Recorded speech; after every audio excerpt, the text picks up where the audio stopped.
Good morning everyone. Shail, Divya, Pranshi, Pushpa, कैसे हैं आप लोग बच्चों?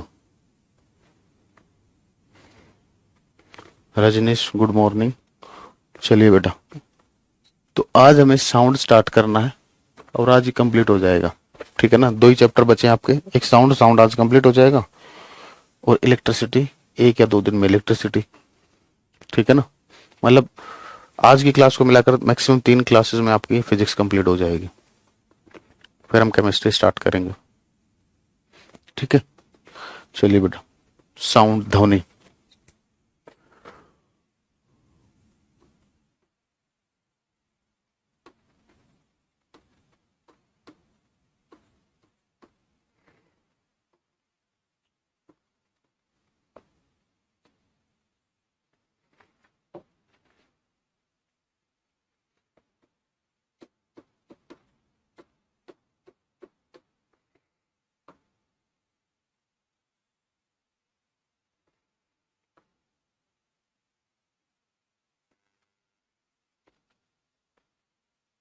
देखो, जो साउंड जो प्रोड्यूस होती है बेटा, वो वाइब्रेशन से प्रोड्यूस होती है।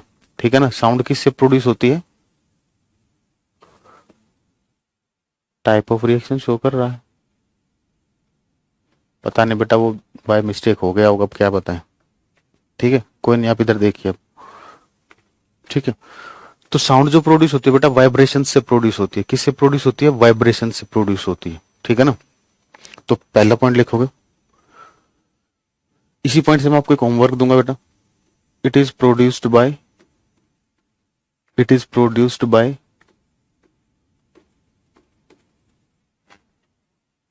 It is produced by vibrations. लिखोगे, यह कंपन से उत्पन्न होती है। It is produced by vibrations. अच्छा, एक मिनट, साउंड मैंने स्टार्ट तो कर दिया, पहले वेव के बारे में बताना था। 1 मिनट रुको। चलिए कोई नहीं, थोड़ा बहुत मतलब बाद में बता दूंगा आज ही क्लास में। अब इसको साउंड को कंप्लीट करके फिर मैं वेव के बारे में बता दूंगा, कुछ नहीं है। ठीक है, it is produced by vibration. यह कंपन से उत्पन्न होती है। यह कंपन से उत्पन्न होती है। ठीक है, यह भी कराई दें। चलो पहले अभी यही कर लेते हैं। It is produced by vibrations, यह कंपन से उत्पन्न होती है। अब आपका एक क्वेश्चन बनता है, जैसे बेटा अगर हम बात करें, तबला जो होता है या जो वीणा जो होती है, वीणा ही बोलते हैं ना, वो गिटार टाइप का वो छोटा सा जो होता है। ठीक है ना, वो वीणा ही होता होगा ना वो। ठीक है ना, एक बार चेक करना, वीणा उसी को बोलते हैं ना बेटा। फिजिक्स की क्लास है बेटा।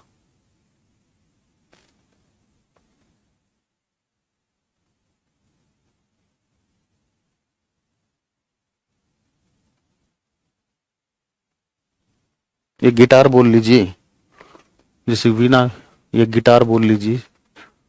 तो इसके अंदर बेटा साउंड प्रोड्यूस करने का सोर्स क्या है? इसके अंदर वाइब्रेशन का सोर्स क्या है? इसमें हम तारों को खींचकर लपेटा जाता है, फिर उन तारों को हम प्रेस करते हैं। तो इसके लिए साउंड का जो सोर्स है वो क्या होगा? स्ट्रेस्ड स्ट्रिंग, खींचा हुआ तार। स्ट्रेच्ड स्ट्रिंग, खींचा हुआ तार। ठीक है ना, तो इससे साउंड प्रोड्यूस होती है। जैसे अगर हम बात करें तबले की, बात करें तबला,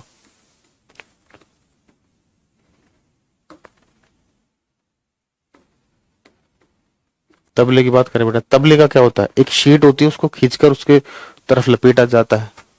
ठीक है ना, तो तबले के लिए सोर्स क्या हो गया साउंड का? स्ट्रेच्ड मेम्ब्रेन, खींची हुई परत। स्ट्रेच्ड मेम्ब्रेन, खींची हुई परत।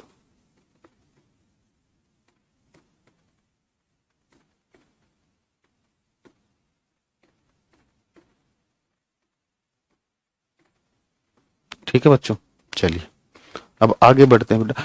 साउंड को बेटा ट्रेवल करने के लिए हमेशा मीडियम की रिक्वायरमेंट होती है। साउंड कभी भी वैक्यूम में ट्रेवल नहीं कर सकती।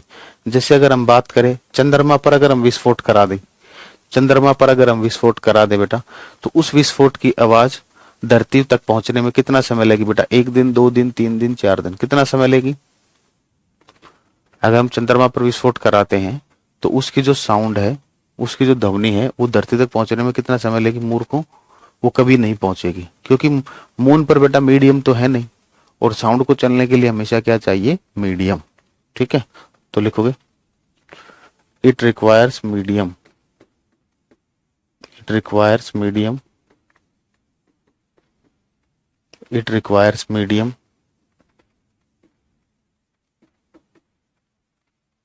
for its propagation. It requires medium for its propagation. इसके परगमन के लिए माध्यम की आवश्यकता होती है। इसके परगमन के लिए, इसके परगमन के लिए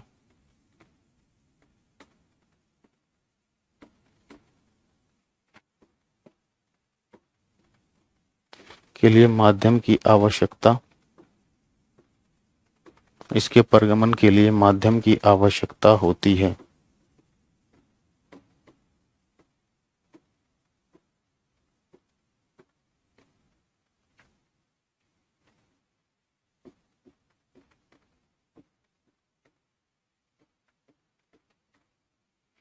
ठीक है,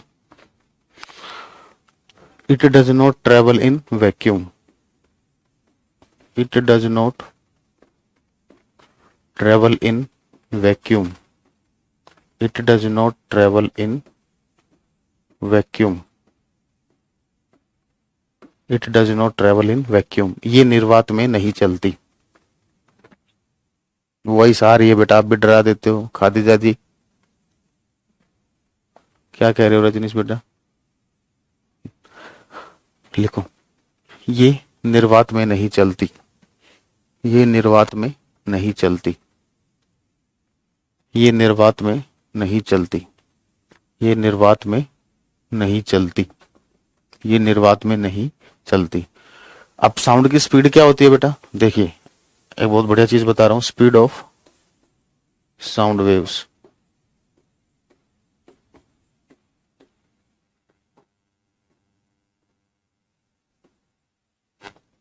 ध्वनि तरंगों की चाल, ये एयर में बात हो रही है। बेसिकली किस में बात हो रही है? एयर में बात हो रही है। या इसको मेंशन मत कीजिए अभी, रुकिए। वैसे एयर में ही होती है।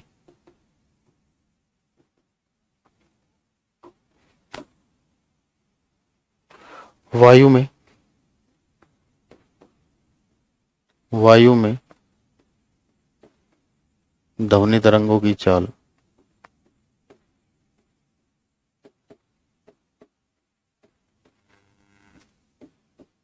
देखिए इसका एक फॉर्मूला है 332 प्लस 0.61 टी। ठीक है,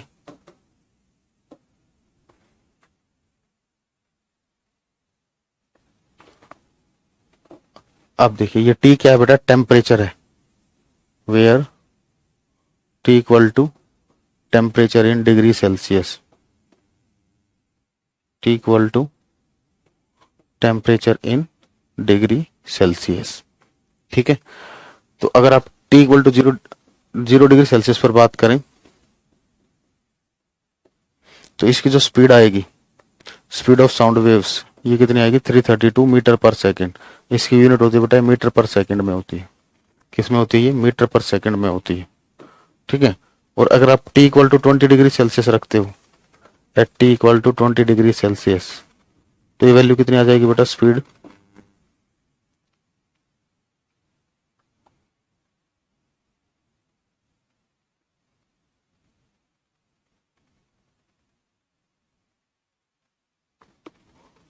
344 पॉइंट समथिंग आ जाएगी। ठीक है, नोट करके डन लिखिए।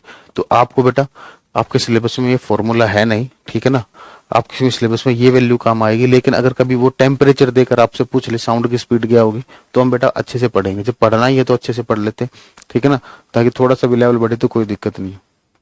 ठीक है, वैक्यूम किसे कहते हैं बेटा? वैक्यूम किसी को कुछ नहीं कहता, रहने दीजिए, आप पढ़ाई आपके बस की बात नहीं है। जब मास और वेट पढ़ाया था, जब भी बताया था वैक्यूम, पढ़ना लिखना तो होता नहीं है कुछ। ठीक है, नोट कर चुके, डन लिखिए।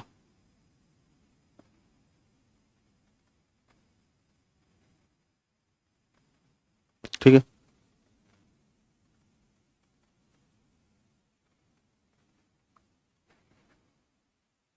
अब साउंड की स्पीड बेटा किस में ज्यादा होती है? सॉलिड में ज्यादा होती है, लिक्विड में ज्यादा होती है, या गैस में ज्यादा होगी?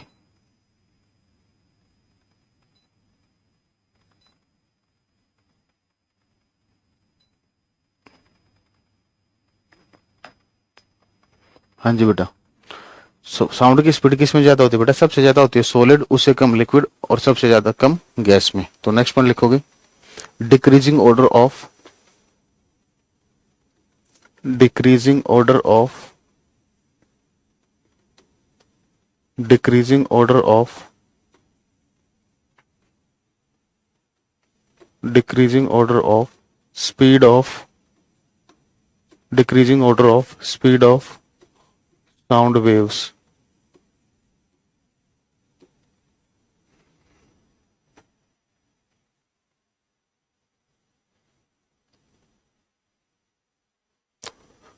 ध्वनि तरंगों, ध्वनि तरंगों की चाल का, ध्वनि तरंगों की चाल का घटता क्रम।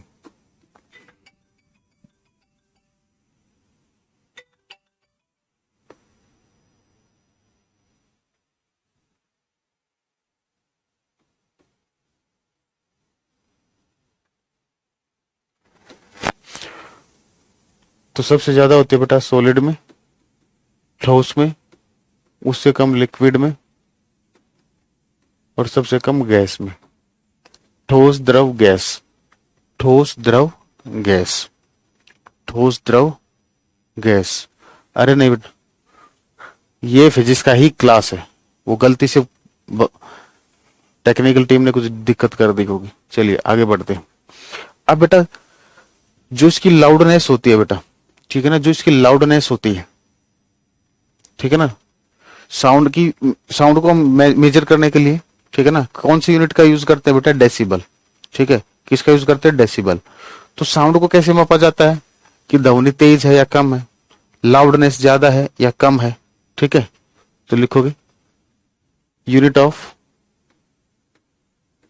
Unit of loudness of sound, unit of loudness of sound. ध्वनि की, ध्वनि की तीव्रता की इकाई,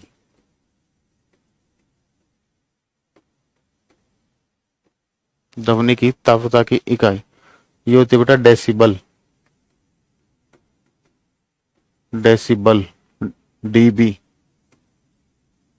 ठीक है, क्या बोलते हैं इसको हम? Decibel, dB.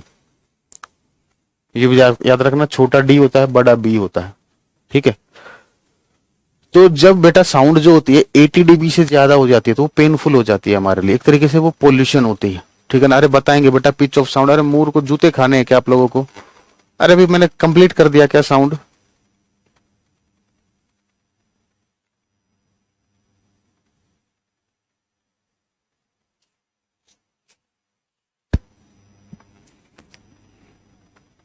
सबको खुजली रहती है, एक बार बता दिया बेटा फिजिक्स की क्लास है, बाय मिस्टेक हो गया तो अब क्या जान खाओगे? पढ़ लीजिए ना, पढ़ाई पे ध्यान क्यों नहीं दे रहे? टॉपिक से नहीं पता चल रहा आपको फिजिक्स की क्लास है?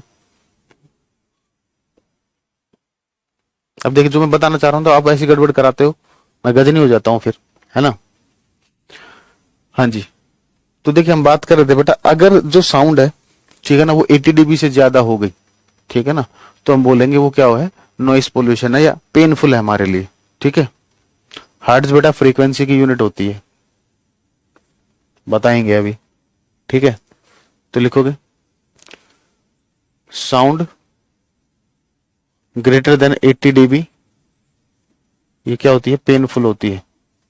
मीन्स एक तरीके से पोल्यूशन बोल सकते हो, नॉइस पोल्यूशन।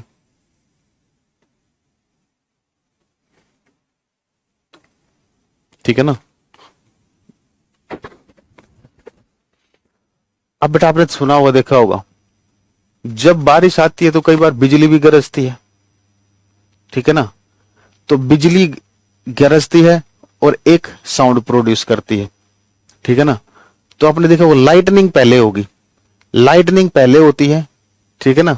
मतलब लाइटनिंग आपको पहले दिख जाती है लेकिन साउंड देरी से दिखाई देती है ना। ऐसा क्यों होता है, कोई बताएगा? ऐसा क्यों होता है?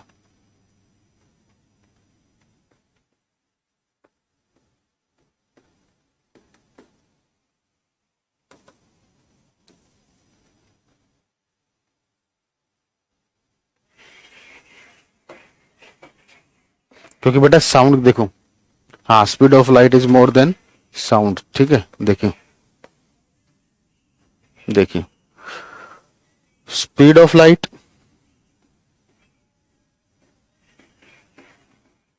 प्रकाश की चाल, ये मैंने आपको बताई थी, 3 × 10⁻⁸मीटर पर सेकेंड, ये होती है।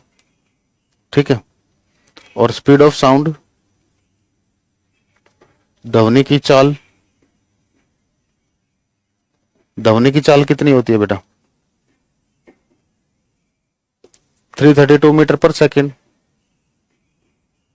ठीक है। तो C is greater than S, hence lightning occurs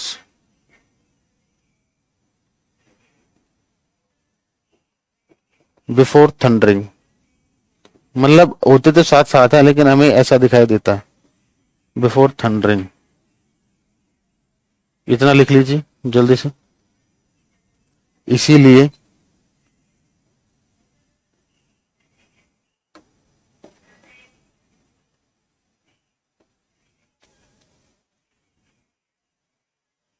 गरजने से पहले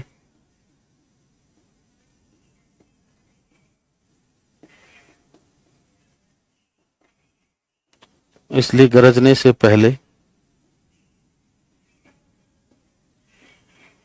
बिजली चमकती हुई, बिजली चमकती हुई, बिजली चमकती हुई दिखाई देती है।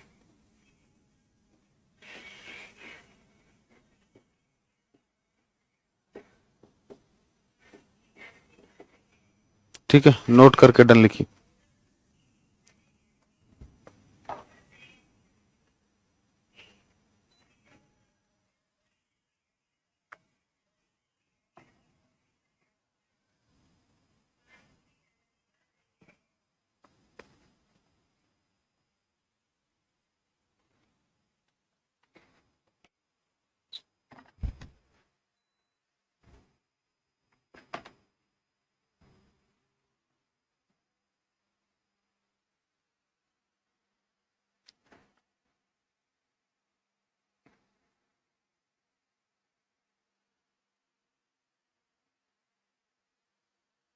चलिए, हेडिंग डालिए, टाइप्स ऑफ साउंड वेव्स, ध्वनि तरंगों के प्रकार।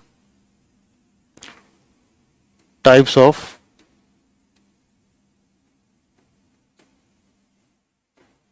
Sound waves.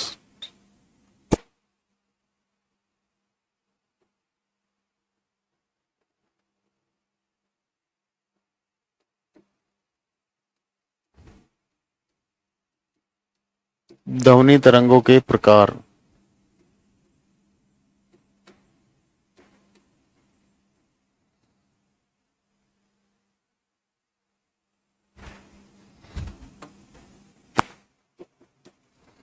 देखिए, पहले मुझे लिखने दिया ना, बाद में आप लोग लिखना। 3 तरीके की साउंड वेव्स होती हैं बेटा। एक होती है इंफ्रासोनिक, इंफ्रासोनिक साउंड वेव्स।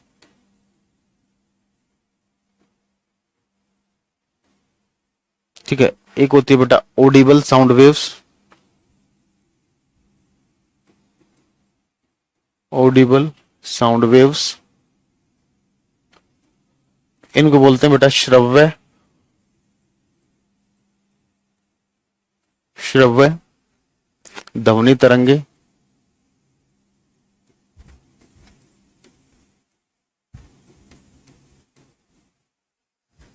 एक होती है बेटा अल्ट्रासोनिक वेव्स। अब इनमें से एक अवश्रव्य होती है बेटा, एक प्राश्रव्य होती है। एक बार बताना, मुझे हिंदी में कंफर्म नहीं है। अल्ट्रासोनिक वेव्स,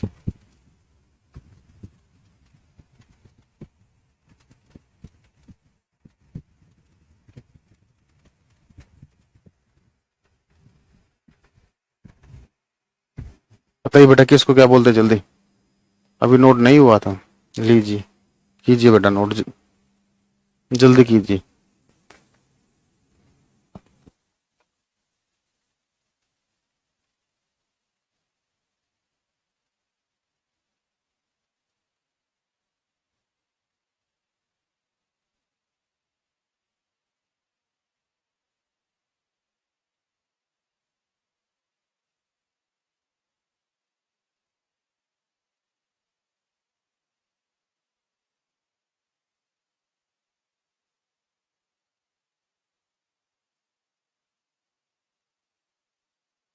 नोट कर चुके हो? इंफ्रा को बेटा क्या बोलते हैं रजनीश? अब श्रव्य पक्का देख लेना आप बेटा, हिंदी मीडियम वाले बेटा कंफर्म करके ही लिखना, मैं जिम्मेवार नहीं हूँ, पहले ही बता रहा हूं।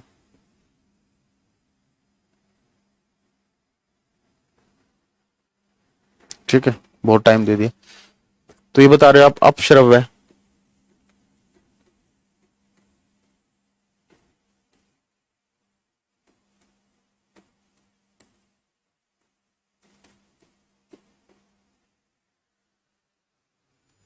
तो ये हो जाएंगे बेटा प्राश्रव्य,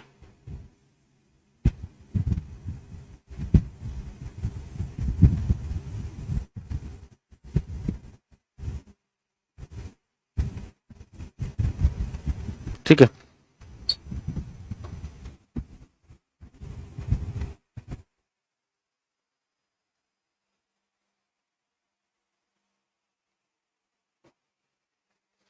हाँ जी, देखिए ऑडिबल साउंड वेव्स होती है बेटा, इनकी जो फ्रीक्वेंसी होती है ये 20 से लेकर 20,000 हर्ट्ज तक होती है। जिन साउंड वेव की फ्रीक्वेंसी आवृत्ति जो होती है वो 20 से लेकर 20,000 हर्ट्ज तक होती है, उनको बोलते हैं बेटा ऑडिबल साउंड वेव्स। और जिन साउंड वेव की फ्रीक्वेंसी लेस देन 20 हर्ट्ज होती है, लेस देन 20 हर्ट्ज होती है, 20 हर्ट्ज से कम होती है, एक मिनट में आ रहा हूं, उन्हें बोलते हैं बेटा इंफ्रासोनिक।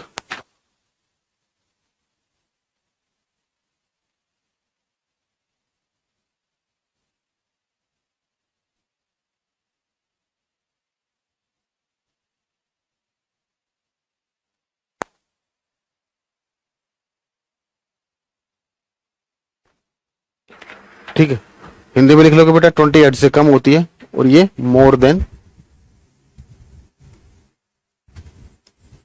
20,000 हर्ट्ज।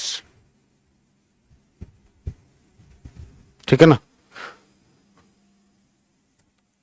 अब देखिए इसके एग्जाम्पल्स की बात करें बेटा हम, अर्थक्वेक जो होता है, उदाहरण अर्थक्वेक, भूकंप तरंगे, अर्थक्वेक वेव्स या सिस्मिक वेव्स जो बोलते हो आप, ठीक है ना? अर्थक्वेक जो आएगा वो इसके इसके एग्जाम्पल्स में आएगा। ठीक है,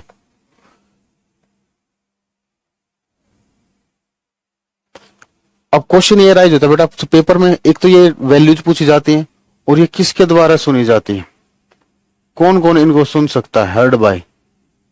ठीक है ना, सुनना मतलब कौन सुन सकता है इनको, ध्यान से सुनना, जिंदगी में नहीं भूलोगे।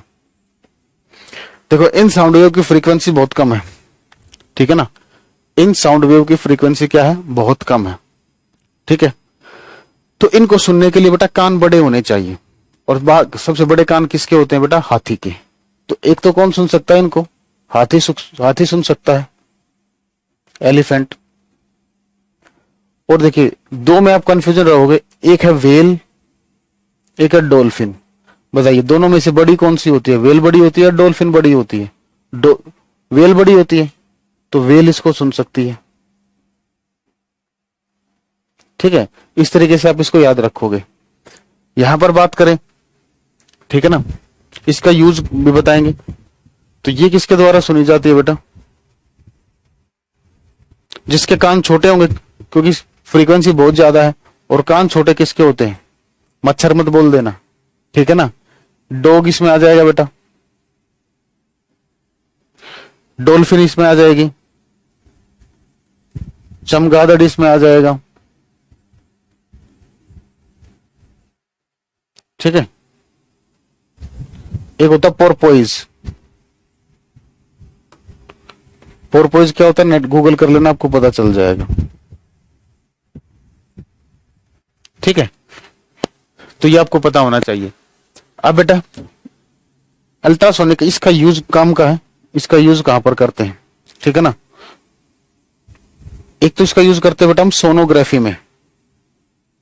सोनोग्राफी क्या होती है? जो हम अल्ट्रासाउंड कराते हैं बेटा, अल्ट्रासाउंड जो कराते हैं उसको बोलते हैं सोनोग्राफी। दूसरा बेटा सोनार में यूज करते हैं, ठीक है ना। सोनार के बारे में मैं इधर लिख देता हूं। सोनार की जो फुल फॉर्म होती है बेटा, ये होती है sound navigation, sound navigation and ranging, sound navigation and ranging. इसका यूज कहां पर करते हैं बेटा हम? समुद्र के नीचे, समुद्र के नीचे कुछ ऑब्जेक्ट्स होते हैं बेटा, ठीक है ना। जैसे कोई वस्तु डूब जाती है, समुद्र की गहराई में चले जाती है, तो डेप्थ में उन ऑब्जेक्ट्स का पता लगाने के लिए यूज करते हैं बेटा हम साउंड वेव्स का, सॉरी सोनार मेथड का। तो इस सोनार मेथड में क्या होता है? अल्ट्रासोनिक साउंड वेव्स को छोड़ा जाता है, उसकी हेल्प से ऑब्जेक्ट का पता किया जाता है, ठीक है ना। तो लिखोगे टू फाइंड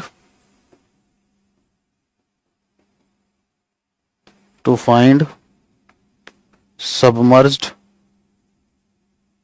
ऑब्जेक्ट्स,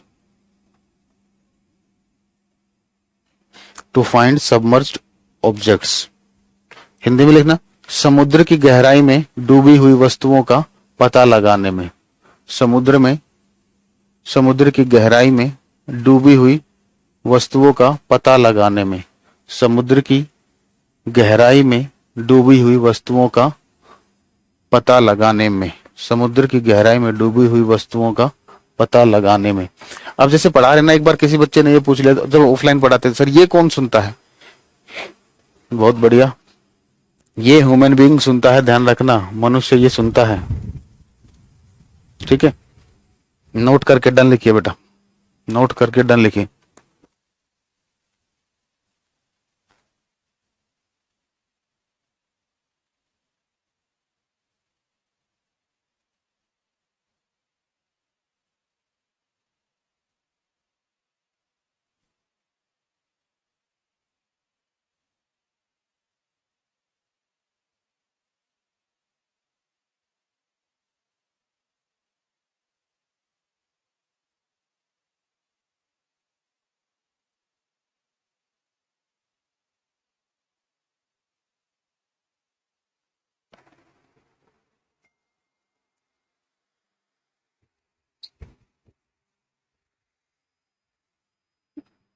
सोना नहीं मारिया बेटा, वो गलती से लिखा गया था।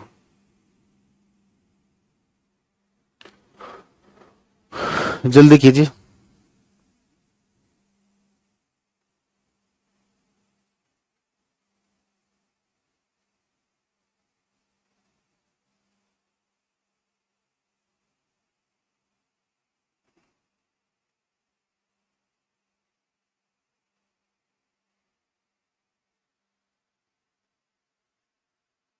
नहीं बेटा, अर्थक्वेक इंफ्रासोनिक। चलिए अब देखिए वेव्स की कैरेक्टरिस्टिक्स के बारे में बात करते हैं। अब डेफिनेशन लिखवाता हूं मैं आपको, देखिए।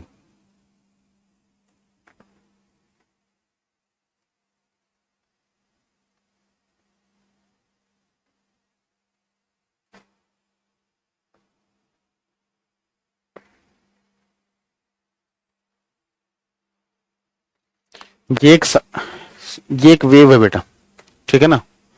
तो ये जो मैक्सिमम हाइट होती है, ये जो मैक्सिमम हाइट होती है या ये जो मैक्सिमम डेप्थ, ये दोनों सेम ही होती हैं। इनको हम क्या बोलते हैं, ये होते हैं एम्पलीट्यूड।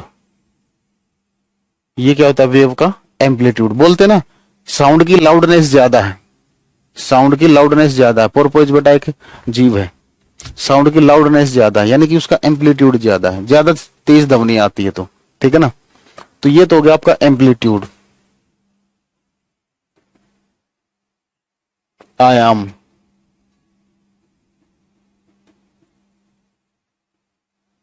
ठीक है, तो देखिए डेफिनेशन लिखते हैं पहले एम्पलीट्यूड।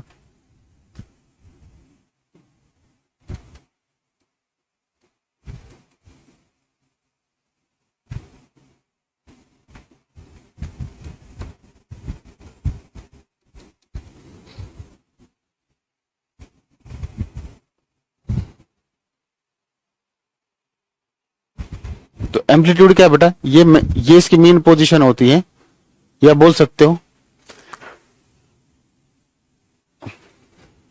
लिखोगे द हाइट। अच्छा एक मिनट, उससे पहले ये जो चीज होती है बेटा, इसको हम बोलते हैं क्रस्ट। इसको क्या बोलते हैं हम, क्रस्ट। हिंदी में क्या बोलते हैं बेटा इसको, श्रृंग। एक बार चेक करना, बताना श्रृंग बोलते हैं या गर्त बोलते हैं। और ये जो चीज होती है इसको बोलते हैं हम ट्रफ। गर्त बोलते हैं शायद, एक बार कंफर्म करके बताओ जल्दी, यही बोलते हैं या नहीं।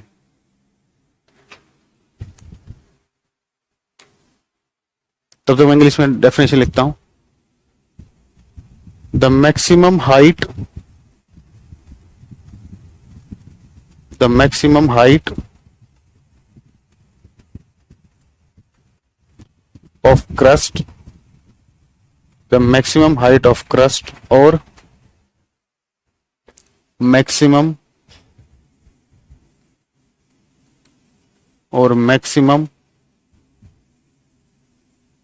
Depth of trough, the maximum height of crust और maximum depth of trough is known as amplitude।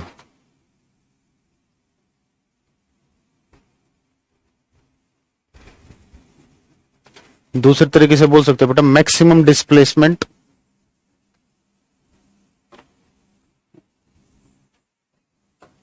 चलिए हिंदी में लिखिए पहले। श्रृंग की अधिकतम ऊंचाई, श्रृंग की अधिकतम ऊंचाई, श्रृंग की अधिकतम ऊंचाई और गर्त की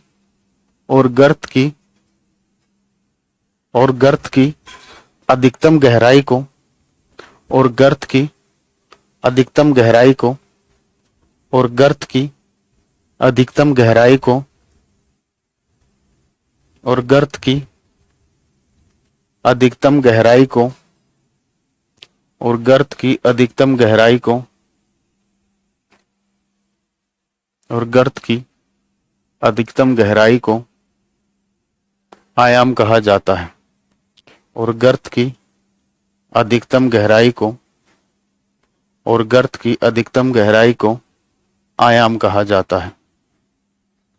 ठीक है, चलिए। तो एम्पलीट्यूड जो होता है इसको हम बेटा मैक्सिमम डिस्प्लेसमेंट भी बोल सकते हैं। मीन पोजीशन यहां से मैक्सिमम डिस्प्लेसमेंट है ये। फर्स्ट पॉइंट इसमें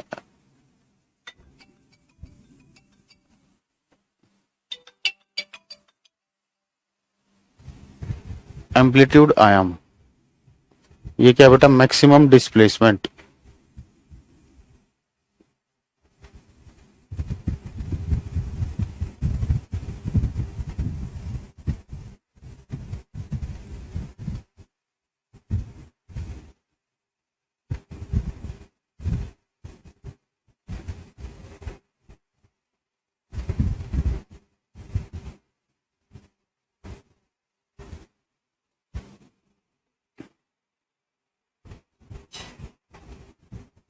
ठीक है, दूसरा बेटा लाउडनेस ऑफ, देखो मैं एक चीज बता रहा हूं, इंटेंसिटी ऑफ ए वेव,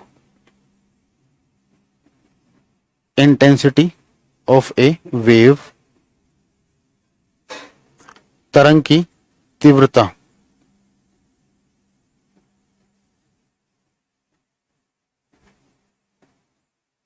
ये डायरेक्टली प्रोपोर्शनल होती है बेटा एम्पलीट्यूड के आयाम के स्क्वायर के।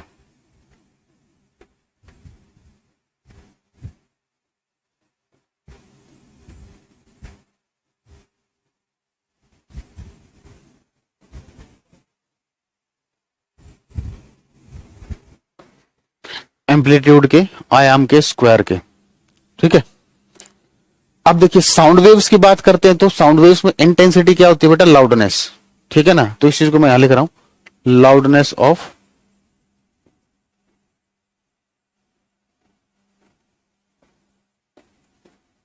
साउंड, ध्वनि की तीव्रता। तो ये क्या होती है बेटा, लाउडनेस ऑफ साउंड, ये डायरेक्टली प्रोपोर्शनल होती है बेटा एम्पलीट्यूड के आयाम के स्क्वायर के।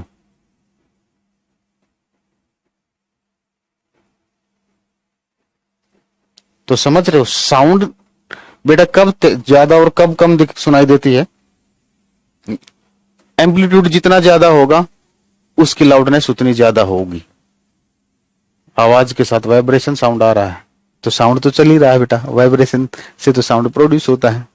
चलिए वो फैन ऑन है बेटा, फैन की वजह से आ रही होगी, ज्यादा दिक्कत हो रही तो बंद कर देते हैं, कोई नहीं, लीजिए, ठीक है।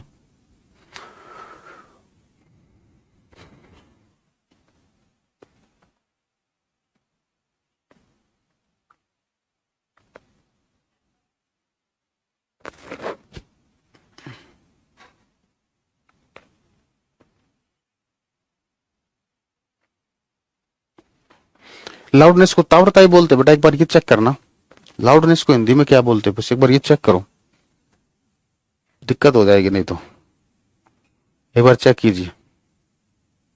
मैं भी चेक कर लेता हूँ, गूगल कर लेता हूँ, आप ही कर लीजिए, ज्यादा सही रहे। आप लोग मुझे चेक करके बताइए जल्दी, एक बार ये चेक कीजिए बेटा, लाउडनेस को हिंदी में क्या बोलते हैं बस जल्दी से।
हाँ जी बेटा, बताओ।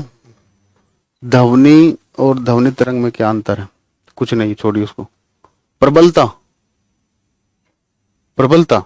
हाँ तो इसको ठीक कीजिए फिर, ये प्रबलता कीजिए बेटा, पीछे भी करेक्ट करना है इसको, क्योंकि तारत्व जो होता है वो तो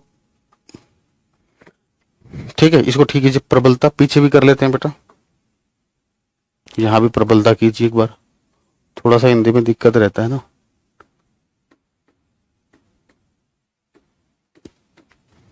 ठीक है, तीव्रता भी लिख सकते हो, ताव्रता नहीं लिखना। ठीक है,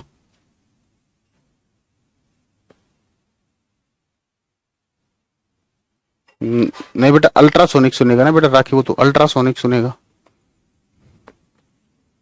ठीक है, चलिए। तो ये एम्पलीट्यूड से है। अब देखिए, अगर वो मान लीजिए आपको लाउडनेस दे देता है, देखिए मान लीजिए लाउडनेस का रेशो दे दिया उसने L1/L2 इक्वल टू 25/16। जल्दी से बताइए एम्पलीट्यूड का रेशो कितना होगा? ये इंटेंसिटी भी बोल सकते हो बेटा इसको, ये इंटेंसिटी का भी रेशो यही होता है, इंटेंसिटी और लाउडनेस सेम ही चीज है। तो क्या रेशो होगा एम्पलीट्यूड का, बताइए।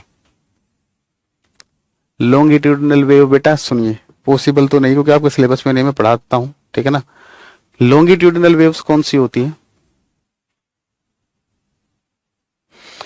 जिसमें क्या होता है, वेव जब चलती है तो उसके सराउंडिंग मीडियम में जो पार्टिकल्स होते हैं बेटा, वो ऐसे मोशन करते हैं आगे और पीछे, वो होती है बेटा लॉन्गिट्यूडनल वेव। ठीक है, हाँ। तो बस ये स्क्वायर दिख रहा ना, एम्पलीट्यूड निकालना तो स्क्वायर रूट करना पड़ेगा, तो 5:4, 5:4। ठीक है, तो ये कहानी थी बेटा एम्पलीट्यूड की। ठीक है ना, यूनिट क्या हो जाएगी इसकी, यूनिट क्या हो जाएगी, यूनिट ऑफ एम्पलीट्यूड। ये एक डिस्प्लेसमेंट है, तो किस में मेजर करोगे, आयाम की इकाई किस में मेजर करोगे, मीटर में।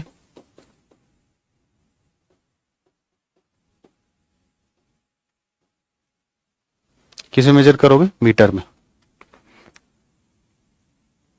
ठीक है, थैंक यू बेटा मनीष। चलिए आगे बढ़े।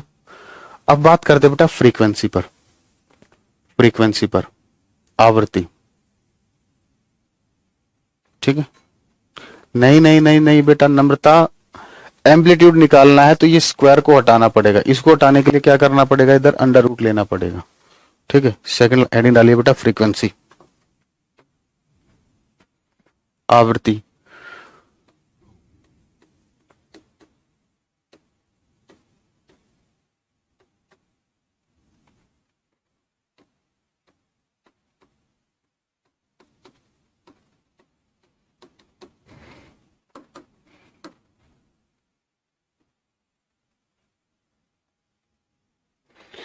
तो फ्रीक्वेंसी क्या होती है बेटा, सुनिए, मैंने आपको पहले भी बताया होगा, दोबारा बता देता हूं। फ्रीक्वेंसी का ये सिंबल होता है बेटा, फॉर्मूला होता है number of oscillations, number of oscillations. इस पर मैंने क्वेश्चन भी कराया था, मुझे याद है। नंबर ऑफ ऑसिलेशंस, प्रदोलन की संख्या,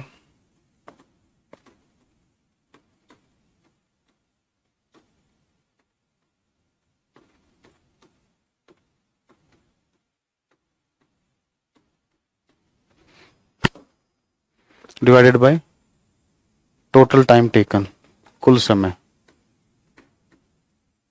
टोटल टाइम टेकन,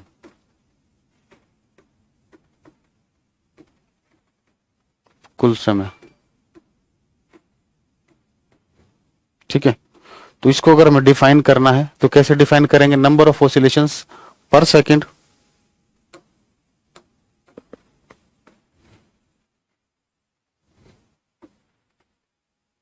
तो पहले डेफिनेशन लिख देते हैं, देखिए number of oscillations, number of oscillations पर सेकंड, नंबर ऑफ ऑसिलेशंस पर second, number of oscillations per second is known as frequency. Number of oscillations per second is known as frequencies. लिखिए, हिंदी में लिखिए जल्दी बेटा। एक सेकंड में प्रदोलन की संख्या को, एक सेकंड में, मीटर बेटा, मीटर, सृष्टि बेटा मीटर लिखिए। एक सेकंड में प्रदोलन की संख्या को, एक सेकंड में प्रदोलन की संख्या को आवृत्ति कहा जाता है। आवृत्ति कहा जाता है। आवृत्ति कहा जाता है। आवृत्ति कहा जाता है। ठीक है, एक फॉर्मूला ये हो गया। तो यहां से अगर आप इसकी यूनिट लिखना चाहो, एक साथ ही लिखवा दूं। एक फॉर्मूला बेटा, फ्रीक्वेंसी जो होती है बेटा, ये 1 टाइम पीरियड भी होती है। अगर टाइम पीरियड के रिस्पेक्ट में लिखोगे तो ये फॉर्मूला होता है। ये कुल समय है और टाइम पीरियड में अंतर होता है। टाइम पीरियड मैंने आपको पीरियोडिक मोशन में बताया था। ठीक है, तो एक फॉर्मूला ये होता है।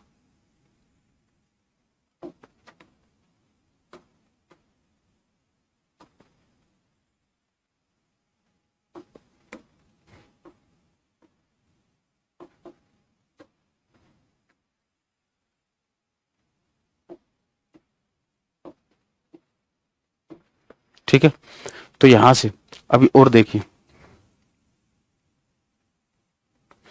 यहां पर अब इस वेव डायग्राम में आप कैसे समझोगे ओसिलेशन का मतलब? ओसिलेशन का मतलब एक क्रस्ट और एक ट्रफ, ये हो गई एक ओसिलेशन आपकी।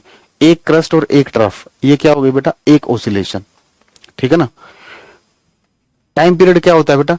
टाइम पीरियड क्या होता है? जिसके बाद, जिस टाइम के बाद कोई भी ऑब्जेक्ट अपना मोशन रिपीट करना स्टार्ट करता है तो उसको बोलते हैं टाइम पीरियड। तो अगर आप इसका टाइम पीरियड देखोगे तो टाइम पीरियड अगर आपको निकालना है इसका, तो बेटा ये टाइम पीरियड हो जाएगा यहां से यहां तक।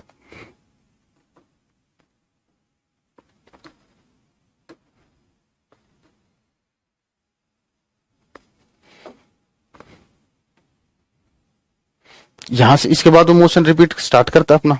ठीक है ना, इसके बाद ही तो मोशन रिपीट करना स्टार्ट करता है।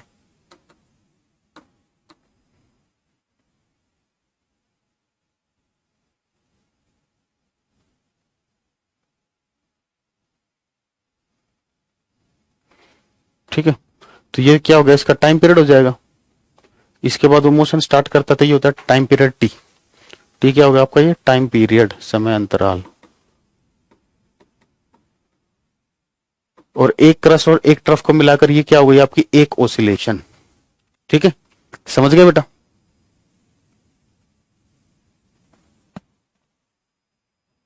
क्या लिखा? क्या रेसिप्रोकल होगा? अरे मूर्ख हो, क्या क्या लिख दिया? मतलब दिमाग की बत्ती गुल हो गई क्या बेटा? टाइम पीरियड ऊपर लिख दो, फ्रीक्वेंसी जो रेसिप्रोकली तो लिखा है, और ये क्या लिखा है? ये टाइम टेकन है, टाइम पीरियड है। इसको इधर लिखो और इसको इधर लिखो, कोई फर्क पड़ जाएगा? कमाल है आप लोगों का। ठीक है, अब देखिए, अगर हम बोलते हैं फ्रीक्वेंसी ज्यादा है तो फ्रीक्वेंसी, एक मुझे एक बात बताओ, मैं आपको दो डायग्राम देता हूं।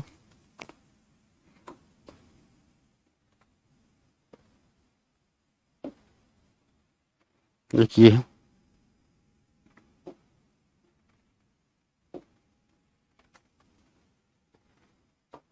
ये। ठीक है ना, ये 2 सेकंड की बात हो रही है। ये टोटल टाइम 2 सेकंड है।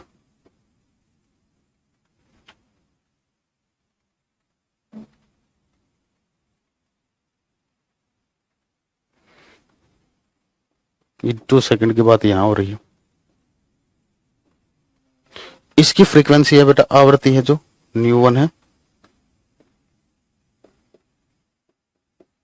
और इसकी फ्रीक्वेंसी बेटा ν2। बताना किसकी फ्रीक्वेंसी ज्यादा है?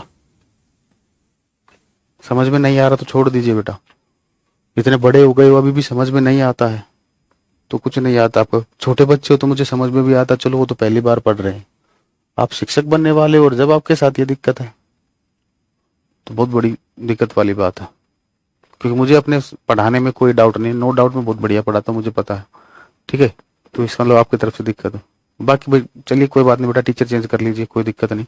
जब एक टीचर का ना समझ में आए तो दूसरे से पढ़ लेना चाहिए। बेटा टाइम पीरियड भी यही होता है सलोनी बेटा, फ्रीक्वेंसी ऊपर चली गई, टाइम पीरियड नीचे।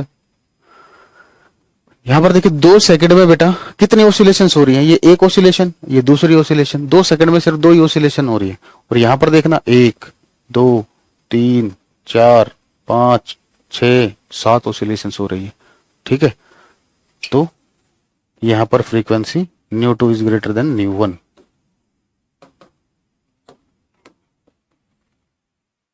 ठीक है, अब इसकी यूनिट क्या होती है बेटा, अब यूनिट की बात कर लेते हैं। एक तो बेटा यहां से क्या आ जाएगी, ऑसिलेशंस पर टाइम टेकन, यहां से आती है हर्ट्ज, हर्ट्ज इसकी यूनिट होती है। एक होती है बेटा साइकिल पर सेकंड, ये क्या है, साइकिल ही तो है ये एक साइकिल, 1 सेकंड में जितनी साइकिल्स पास होंगी, देखिए ये एक साइकिल है बेटा, एक क्रस्ट और एक ट्रफ को मिलाकर क्या बोलते हैं हम, एक साइकिल है। एक क्रस्ट और एक ट्रफ को मिलाकर क्या बोलते हैं, एक साइकिल है। ठीक है, तो 1 सेकंड में किसी पॉइंट से जितनी ये साइकिल पास करती हैं वो भी फ्रीक्वेंसी ही होती है। तो एक यूनिट हो गई इसकी साइकिल पर सेकंड, और क्या हो गई बेटा, एक सेकंड इनवर्स। तो ये कहानी है फ्रीक्वेंसी की। अब पिच के बारे में बात करेंगे, नोट करके डन लिखिए।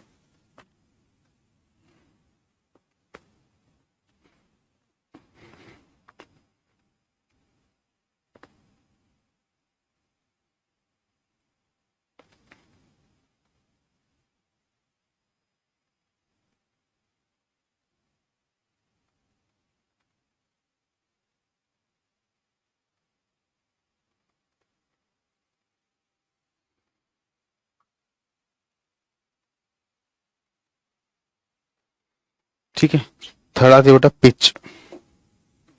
थर्ड प्रॉपर्टी के बारे में बात करते हैं, पिच,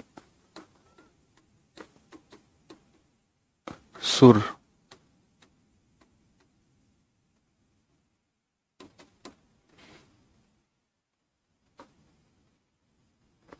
देखो पिच से हम क्या डिसाइड करते हैं बेटा, पिच होती क्या है कि आवाज पतली है या कि मोटी। ठीक है, श्रिलनेस और थिकनेस, श्रिल मतलब पतली, थिकनेस मीन मोटी। ठीक है, द थिकनेस, द थिकनेस और श्रिलनेस, द थिकनेस और shrillness of a sound, of a sound is known as, of a sound is known as pitch, of a sound is known as pitch। लिखोगे ध्वनि का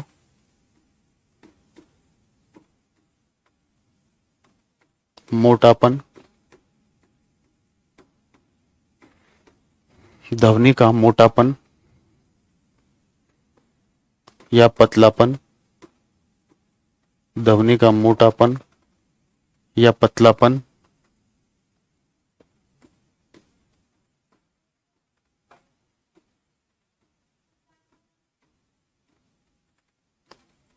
सुर कहलाता है। ठीक है, क्या कहलाता है, सुर कहलाता है। ठीक है, इसी को हम बेटा क्या बोलते हैं, तारतु भी बोलते हैं। ठीक है ना, हिंदी में लिखना चाहो तो तारतु, सुर या तारतु।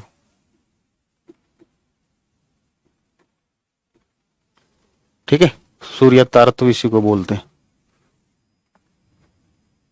नहीं लिख पाए हैं, अरे बेटा वेव नहीं बता सकते ज्योति जी, ये टारगेट बैच है आपका, समझिए आप लोग मेरी बात नहीं समझ पा रहे, जल्दी लिखिए बेटा जिसने नहीं लिखा है। ये टारगेट बैच है। टारगेट बैच का मतलब क्या होता है, टू द पॉइंट पढ़ाना पड़ता है जो आपका सिलेबस है। और वैसे जब मैं ये कह रहा हूँ आपकी सीटेट में इससे बाहर क्वेश्चन नहीं आएगा, बस आप प्रीवियस ईयर लगा के चले जाना। प्रीवियस ईयर क्वेश्चन की एक बार प्रैक्टिस कर लेना। ठीक है ना, आपने देखना प्रीवियस ईयर के मैक्सिमम क्वेश्चन आपसे बन जाएंगे, 95% क्वेश्चन आपके बन जाएंगे। ठीक है, ना बने तब बताओ, जितने टॉपिक्स हो गए आप क्वेश्चन करके देख लीजिए। अगर 95% क्वेश्चन आपके नहीं बन रहे हो तो बताइए, 99 भी बन रहे होंगे, मतलब एक दो ही क्वेश्चन, 2 ही 4 क्वेश्चन होंगे जो ना बने आपसे, नहीं तो ऐसा हो ही नहीं सकता। यस बेटा सरुजना। अरे यार सलोनी बेटा, क्या दिमाग में क्या क्या दिक्कत है आपको, टाइम पीरियड और फ्रीक्वेंसी रेसिप्रोकल है, हाँ बिल्कुल है, और आपने दोनों का फॉर्मूला सेम लिखवाया है। अरे बेटा एक टाइम पीरियड होता है, एक टाइम टेकन होता है। टाइम पीरियड और टाइम टेकन में अंतर समझिए। टाइम पीरियड वो टाइम होता है जिसके बाद बॉडी अपना मोशन रिपीट करती है, ठीक है ना। तो हमें बस वही टाइम लेना है जिसके बाद मोशन रिपीट होता है, वो होता है टाइम पीरियड, सॉरी, हाँ टाइम पीरियड। और जितनी ऑसिलेशन, सभी ऑसिलेशंस को करने में जितना समय लिया है वो होता है टोटल टाइम, ठीक है। चलिए अब देखिए, लड़कों की आवाज मोटी होती है, ठीक है ना, लड़कियों की आवाज पतली होती है, ठीक है ना। जैसे मान लीजिए, लीजिए देखिए, ये है संजीव, है ना, आपके बैच में से ही, आप में से ही, और एक है सलोनी, ठीक है बेटा। देखिए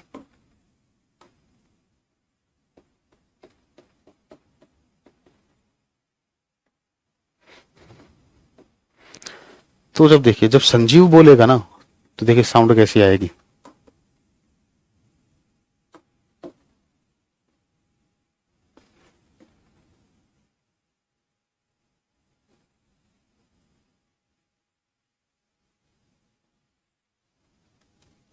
संजीव जब बोलेगा तो बेटा ऐसी साउंड आएगी, ऐसे ध्वनि निकलेगी। और जब सलोनी बोलेगी ना बेटा, ऐसे ऐसे वेव्स निकलेंगे।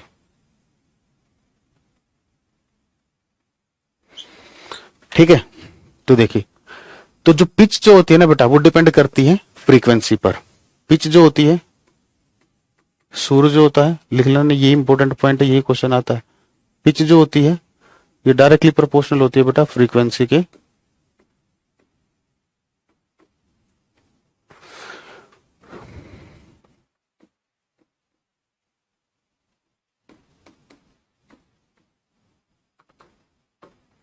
तो देखिए, अब मुझे एक बात बताओ, संजीव और सलोनी में से किसकी पिच ज्यादा होगी? किसकी पिच ज्यादा होगी? किसकी पिच ज्यादा होगी? सलोनी की पिच ज्यादा होगी, ठीक है ना। मान लीजिए इसकी पिच है 1, पिच को मान लेते हैं P1, और ये है पिच P2। तो किसकी पिच ज्यादा होगी? P2 ग्रेटर देन P1, क्योंकि इसकी फ्रीक्वेंसी ज्यादा है, ठीक है। तो इस पिच का ज्यादा होने का मतलब क्या हो जाएगा? पिच ज्यादा है तो मतलब क्या हो जाएगी? साउंड क्या हो जाएगी? श्रिल। साउंड इज श्रिल, आवाज पतली होगी। और यहां पर साउंड इज थिक, आवाज मोटी होगी।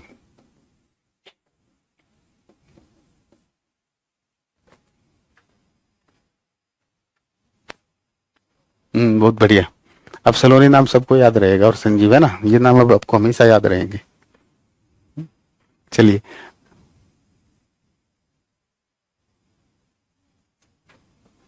चलिए यहां तक नोट कर चुके तो डन लिखिए।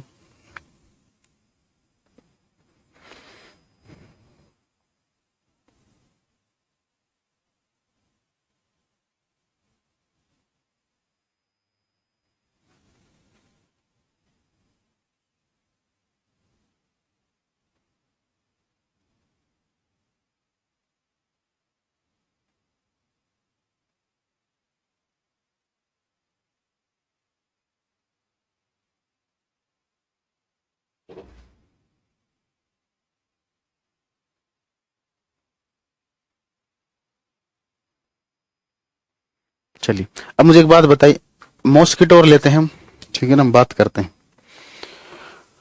एक मॉस्किटो है हमारे पास, मच्छर है,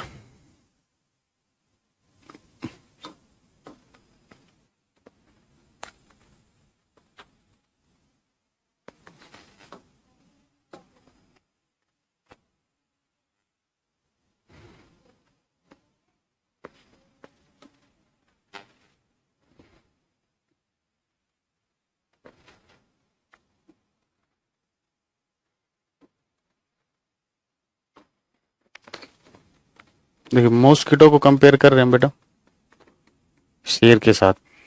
और ये क्या कंपैरिजन है? हाँ, देखिए कंपैरिजन पता चला।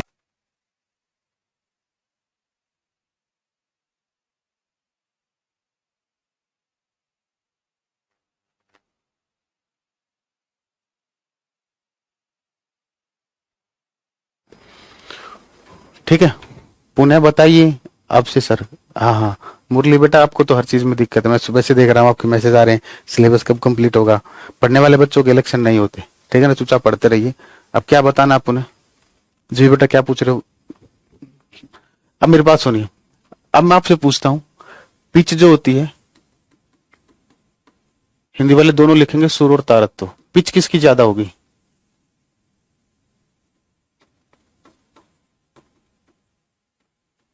किसकी पिच ज्यादा होगी?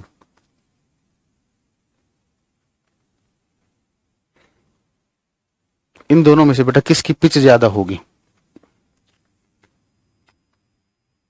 ये कैसा कंपैरिजन हुआ? क्वेश्चन है ये, पेपर में है कम। ये कैसा कंपैरिजन हो? पेपर में आएगा ना तो फिर बेहोश हो जाओगे, बोलोगे सर ने नहीं पढ़ाया, ये नहीं पढ़ाया, वो नहीं पढ़ाया। अब पढ़ा रहे हैं जब पढ़ नहीं रहे। हाँ, मॉस्किटो की पिच जो होती है बेटा, मॉस्किटो की आवाज किसकी पतली होती है बेटा? सिंपल देख लेना, आवाज किसकी पतली होती है? मॉस्किटो की पतली होती है, तो जितनी आवाज पतली होगी उतनी पिच ज्यादा होगी, तो इसकी ज्यादा होगी।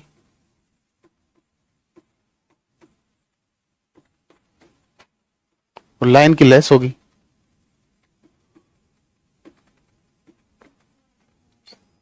ठीक है, और अगर मैं लाउडनेस की बात करता हूं बेटा, प्रबलता की बात करता हूं, इंटेंसिटी भी बोलते हैं इसको हम, लाउडनेस और इंटेंसिटी। प्रबलता या तीव्रता की बात करता हूं, ये किसकी ज्यादा होगी?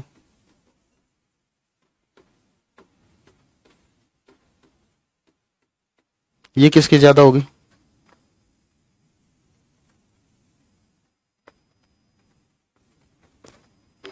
अगर आपको ऐसे समझना है तो थिकनेस ऐसे लिख सकते हो, थिकनेस जो होगी वो इनवर्सली प्रोपोर्शनल होगी। देखो, थिकनेस ऑफ साउंड, आवाज का जो पतलापन होता है वो इनवर्सली प्रोपोर्शनल होगा पिच के,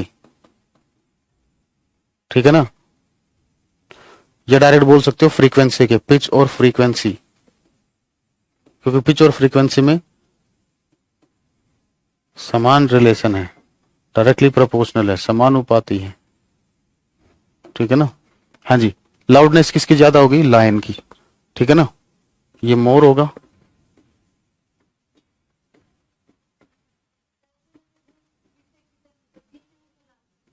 ये लेस। जल्दी नोट कीजिए बेटा, वेवलेंथ के बारे में बात करते हैं और स्पीड के बारे में बात करते हैं।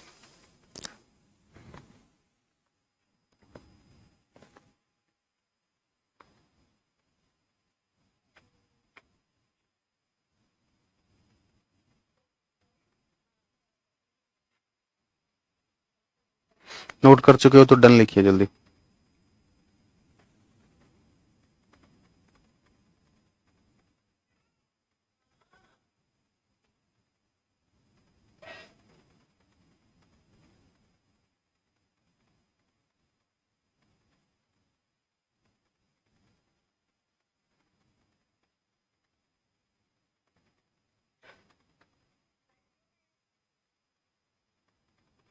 चलिए बेटा, अब वेवलेंथ की बात करते हैं। वेवलेंथ क्या होती है सुनिए,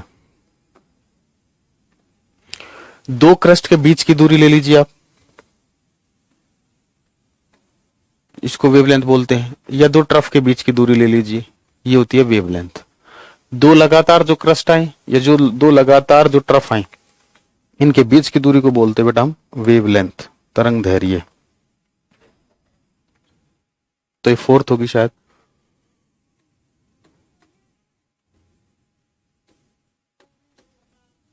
वेवलेंथ, तरंग दैर्घ्य।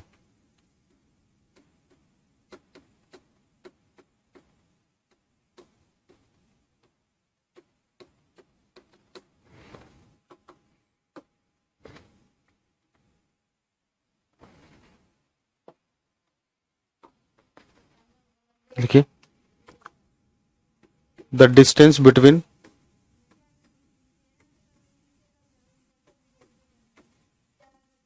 The distance between the distance between two consecutive the distance between two consecutive crust or trough the distance between two consecutive crust or trough is known as wavelength, is known as wavelength. दो लगातार शृंग या गर्त के बीच की दूरी को, दो लगातार शृंग या गर्त के बीच की दूरी को तरंगदैर्घ्य कहा जाता है। दो लगातार शृंग,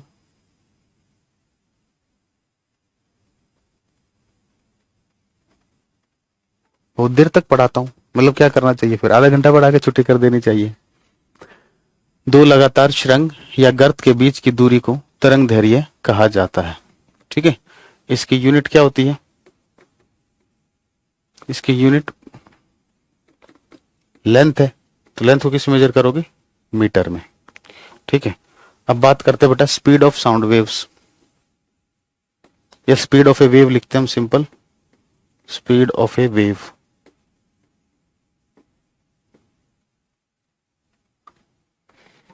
तरंग की चाल, कुछ नहीं है, ये तुमने पहले ही पढ़ रखा है।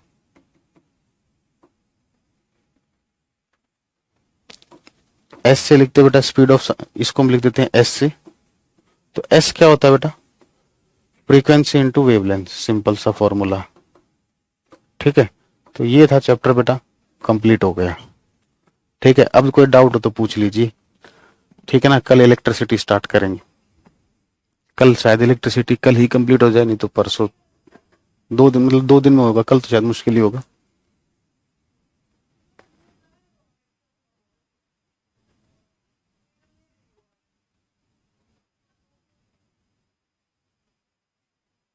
Thank you Ritu ji.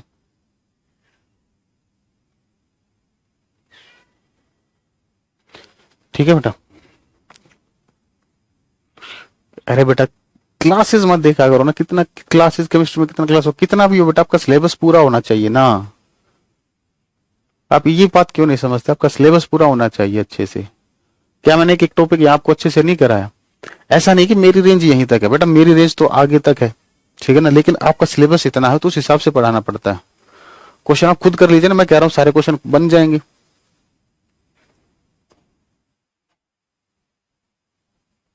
Okay आंचल मित्तल जी,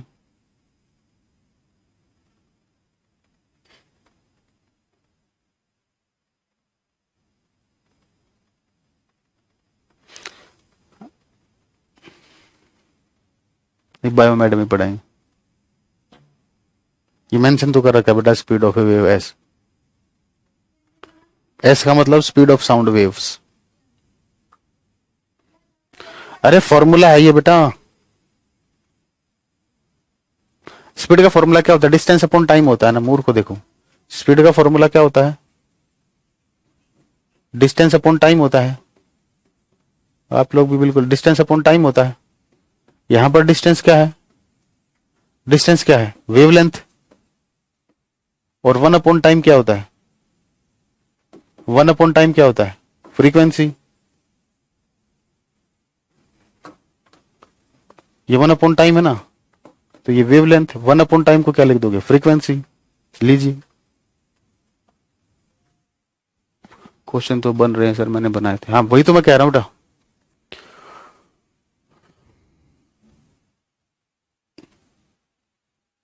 बेटा आप स्टार्ट करे से कोई फायदा नहीं है, क्योंकि वो ट्यूनिंग ही नहीं बन पाएगी। 10 मिनट की, 10 मिनट में क्या पढ़ा दूंगा मैं आपको?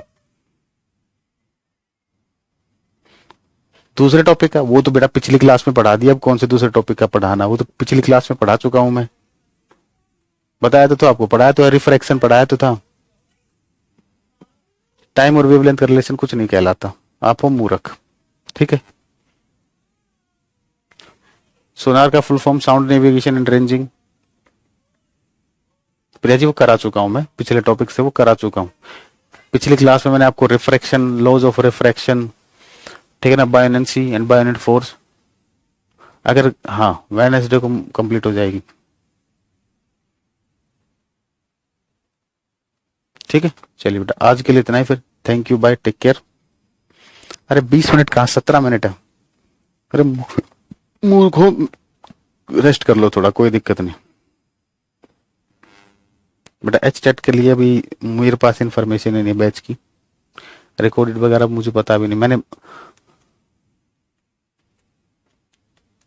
वेलकम प्रीति जी, ठीक है।